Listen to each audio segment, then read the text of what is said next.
Welcome, everyone. I am Captain Foley, and as always, I am joined by my trusty sidekick and technical genius, Commander Calkins. So today on Trekyards, we have joining us a fellow Star Trek captain, although not exactly Starfleet. Absolutely. And with that tease out of the way, I'd like to introduce Adrienne Wilkinson, who plays Captain Lexxa Singh in the independent feature film Star Trek Renegades. Welcome to the show. Thanks so much for having me. Hey, guys. Now, in case you didn't know, Renegades is the latest feature, or pilot in fact, made by the team behind Star Trek of Gods and Men. Renegades was released on August 24th, 2015 on YouTube. First of all, in your own words, what is Renegades about, and exactly how much alien ass do you get to kick? That's a lovely question. I appreciate it. I describe Renegades as the darker side of Star Trek.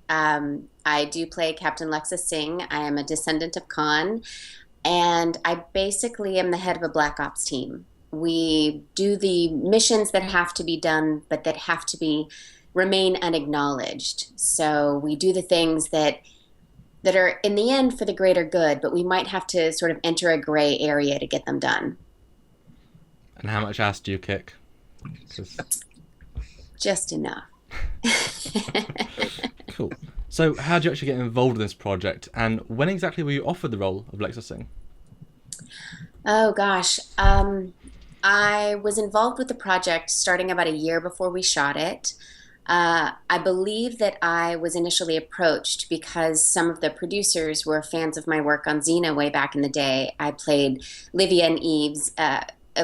The two characters are in one body. I played the daughter of Xena. So a bit of a warrior princess myself of sorts, and they sort of saw that hellfire side and thought that that really represented the Lexxa that they were trying to build, and they approached me at that time. So yeah, I'm not actually sure how much earlier than that they were working on the project, but I was part of it about a year before we shot it. Cool. And great work on Xena, by the way. Me and my wife are a big fan. So. Thank you so much. Thank you. So were you a Trek fan before all this craziness started? And how much did you know about the franchise? And did you do any specific research for the role? This is where some of the fans might jump ship. I don't think it's possible. I don't think it's possible to be a human being and not be familiar with Star Trek. It's just unavoidable. It's everywhere, and it's been, beyond my lifetime. So there's certainly no way that it could have not sunk in a little bit. But I have to say I wasn't incredibly familiar with the TV series. I'd seen episodes here and there, but I'd never seen a lot of them. And once I got the role, I actually made the choice not to watch them because I decided that it just seemed obvious that if I started watching them at that point, I would be so influenced by what had come before me. And I really wanted to do something new and different. And especially because this is a captain that is supposed to come from a different place, I wanted to be able to create something that was entirely my own. And I figured if I'm going in the wrong direction, they'll let me know and we can sort of revisit and sort of check the temperature, so to speak. But I actively made that choice. And I've actually seen far more Star Trek after filming, once we finished filming, than I had beforehand. It's probably fair to say if you actually had started from the start before filming, you wouldn't have even finished it by now. So. Oh no, I have a friend, David Collins, who he does a lot of stuff, but one of the ways I know him is that he was the voice of Proxy in Star Wars: The Force Unleashed. Great game.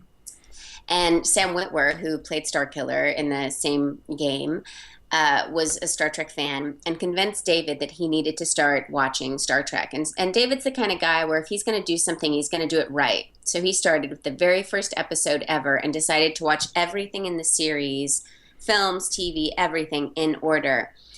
And 7 years later, he was still not finished. So knowing that story, I also realized this is not something you can do lightly. So you sort of have to pick and choose. Just don't tell your friend about the comic books or the video games, because it'll be another 7 years. That's what I'm saying. So Renegades is a feature-length movie, but yet shot on a fraction of a feature's budget and in a very short amount of time. What's it like working on an independent feature film like Renegades? I feel like it's got to be something like what the Wild West was once upon a time. The rules are very different. The lines and boundaries between departments are blurred.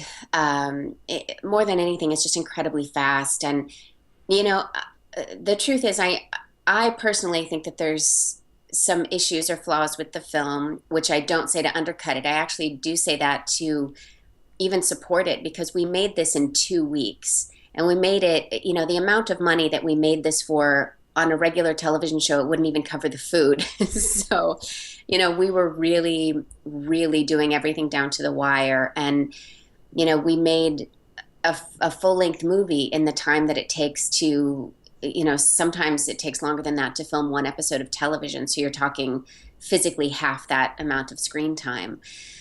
So, and certainly for a film with multiple locations, those normally take 3 months, or I think that even on an independent film, you're looking at no less than like 21 days usually. And I think we shot this in like 12, maybe 14 days total.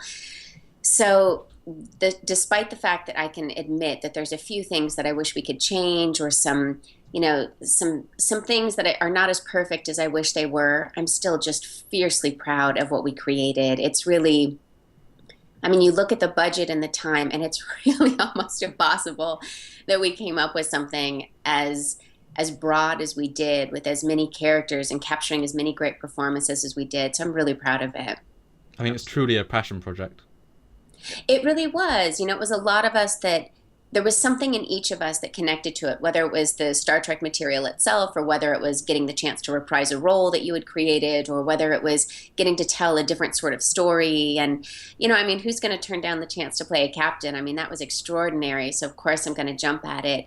But I would be excited to to sort of have a do-over, to have this chance again to continue this process, but with a better budget, and with more planning, and with just sort of the breathing room that you normally have with other projects. Because I think, if we did what we did on that budget in that amount of time, just imagine what we could do if we actually had more money and more time. So, yeah, absolutely. Well, what was your favorite moment on set, both on and off camera? Oh, wow. It's hard to stop, or it's hard to top just that first time you get to sit in the captain's chair, and it's pretty extraordinary. And I'm lucky that my very first real scene was one of the main scenes in the film that introduces my character, where I'm speaking with the captain of the Archer. So, it's this really it's a scene that kind of really defines who Lexxa is. And they were busy shooting another scene, and I just wanted to familiarize myself with the space. So I went and was able to just really sort of feel like it was my space, and sit in the chair and just sort of walk the ship, which, it's sort of the skeleton of a ship at that point. But, but just sort of walk the space and really make it feel like my own. And like I have a real connection to the history of this vehicle, and just feel my own history, because Lexxa had a lot to prove. She's there for multiple reasons, because she's there because she's kind of blackmailed into doing so, into accomplishing these missions, because she's skilled and they know she can get it done. But it's not her first choice. She's actually really motivated by personal things, and some dark history of her own, where she's trying to find answers, and this is one way that can get her a step closer to those answers. And it certainly sounds like you like that depth of character, but if you had to pick the one favourite quality or part of that character, what would you say? I just think she's whip smart, and she's in a package where you don't necessarily anticipate that, because she's unpredictable, and she seems kind of like she's going to blow her top at any moment. And I don't know if that phrase translates in the UK, but Yep, but she has a very short fuse, a very quick temper, and you just are never quite sure what she's going to do. So when you also realize that, within that same human being that is ready to fight at any second, she's also incredibly calculated. And life right now, and her life at this moment, is kind of a chess game, and she's trying to make the right moves to get where she wants to get. So that I really appreciate. Cool. Okay, well, thank you for taking this time to speak with us today. And there you have it, guys, a small taste of what's to come in the future full-length episode, in which we chat with Adrienne more in depth about both herself and her work on Renegades. Hope you guys are excited for that. So until next time, this is Team Trekyards signing off. Have a great day, everybody.